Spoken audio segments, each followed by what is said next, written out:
तो चलिए दोस्तों, आज हम डिस्कस करते हैं कंपैरिजन बिटवीन मल्टी कैप और फ्लेक्सी कैप फंड।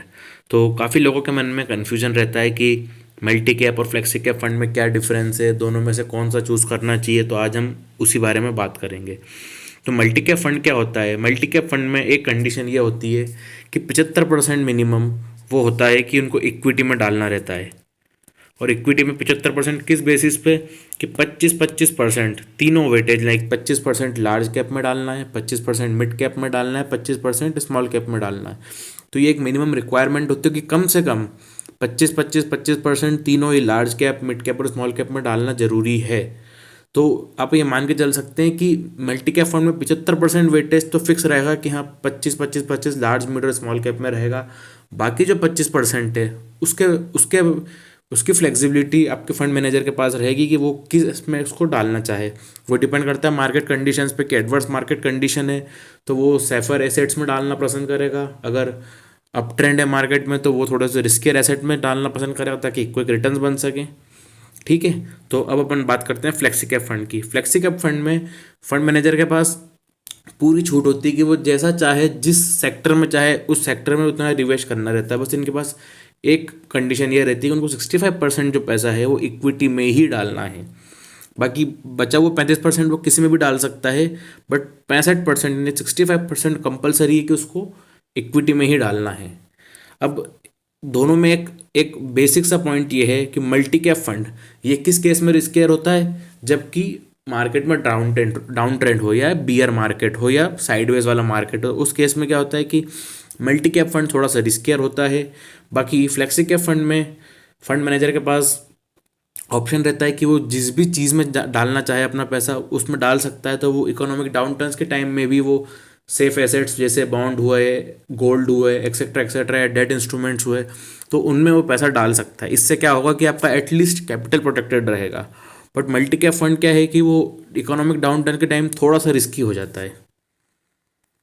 तो देखा, आप देख सकते हैं कि equity exposure multi cap fund में मिनिमम वैसे तो 70% का रूल बनाया हुआ है, बट वो 70% क्यों नहीं होता है? क्योंकि 70% के बाद भी उन्होंने एक 25-25% का एक कैप लगा दिया कि 25% लार्ज कैप में होना चाहिए, 25% मिड कैप में होना चाहिए, 25% स्मॉल कैप में होना चाहिए। इसलिए वो नेट नेट 75% हो ही जाता है। उसके बाद मल्टी कैप फंड में एक और ये रहता है कि फंड मैनेजर को 25-25-25 तो फिक्स रहता है। बाकी जो बचा हुआ 25% है वो किसी भी में डाल सकता है, चाहे मिड कैप हो, चाहे लार्ज कैप हो, चाहे स्मॉल कैप हो। अब फ्लेक्सी कैप फंड में क्या होता है, 65% इक्विटी में डलेगा ही डलेगा। अब इसमें कोई कंपलसरी नहीं है, कोई कैपिंग नहीं है कि आपको सिर्फ स्मॉल में डालना है, मिड में डालना है, लार्ज में डालना है। फ्लेक्सी कैप फंड में फंड मैनेजर के पास पूरी फ्लेक्सिबिलिटी रहती है कि वो किसी भी सेक्टर में कितना भी परसेंट पैसा डाल सकता है। बस एक कंडीशन मीट होनी चाहिए कि 65% जो पैसा है वो सिर्फ इक्विटीज़ में डले। उसके बाद अपन डिस्कस करते हैं कि एसेट एलोकेशन, जो कुछ फंड्स का कंपैरिजन या एवरेज वो देखा है जाए कि कौन सा फंड कितना परसेंट किस सेक्टर में डालता है या किस कैपिंग के स्टॉक्स में डालता है। तो आप देख सकते हैं कि लार्ज कैप स्टॉक्स में फ्लेक्सी कैप फंड में 62 से 63% का आसपास वेटेज रहता है, और ये कंपैरिजन 39 फंड्स का है। सिमिलरली मल्टी कैप फंड में करीब करीब 40% का वेटेज रखा है। मिड कैप में 15% के आसपास फ्लेक्सी कैप फंड ने। अब मल्टी कैप में आप देख सकते हैं 26%। सिमिलरली स्मॉल कैप में आप देखोगे फ्लेक्सी कैप में 11 से 11.5%, बट मल्टी कैप में 29% का एवरेज है स्मॉल कैप का। वो कैश तो ठीक है, 5-7% कैश तो हर फंड मैनेजर रखता है कि इनकेस इंस्टेंट रिडम्पशन आ जाए तो कैश तो अपन हटा देते हैं। अब इससे अपन को क्या देखने को मिल रहा है कि हाँ, फ्लेक्सी कैप फंड में सेफ्टी के हिसाब से ज़्यादा बेटर है। बट अगर आपको रिटर्न्स की ज़्यादा रिक्वायरमेंट है कि नहीं मुझे रिटर्न ज़्यादा चाहिए, मैं वॉलेटिलिटी सहन कर सकता हूँ बट रिटर्न में ज़्यादा चाहिए, तो उस हिसाब में आपके लिए मल्टी कैप फंड काफ़ी बेहतर रहेगा। क्यों?